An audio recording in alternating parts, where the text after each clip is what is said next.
Hi guys, it's Annie once again, and here I am going to be sharing with you guys some easy, no heat needed recipes that are parent approved because you don't need any knives, like sharp knives, or you don't need any heat, and it is parent approved because I know that we can all relate that we're not allowed to use the stove unattended.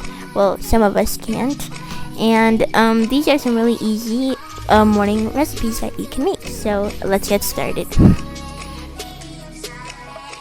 So first off, some peanut butter or almond butter, or whatever you prefer. Here I'm using some peanut butter. Then some blueberries, which are really good for you, and some honey on top, and that's it. This is the finished product. Next is peanut butter, and then some jelly on top, and then some sliced bananas. Just put them all in a row. Then some oatmeal flakes, which are really good, and some jelly on top to finish it off, and that is the finished product.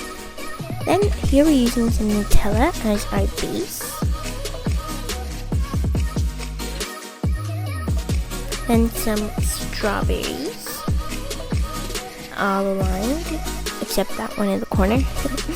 And then some chia seeds, which are really good and delicious. You should try them, they're really good.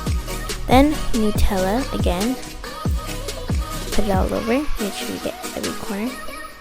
And then some bananas, strawberries, banana strawberries, and then blueberries on top, and some honey to end it off, and some oatmeal flakes, which is at the very top. Then we're going to use some cream cheese. This cream cheese was actually really easy to spread. I think it was whipped if I'm not wrong. Then some blueberries and some chia seeds on top, and honey, and that is the finished product. So here are all of them at the end. I hope you guys enjoyed this video. Don't forget to subscribe, give this video a big thumbs up if you want to see more recipes, and share this video because it's some really easy recipes to make. And see you guys next week. Bye bye.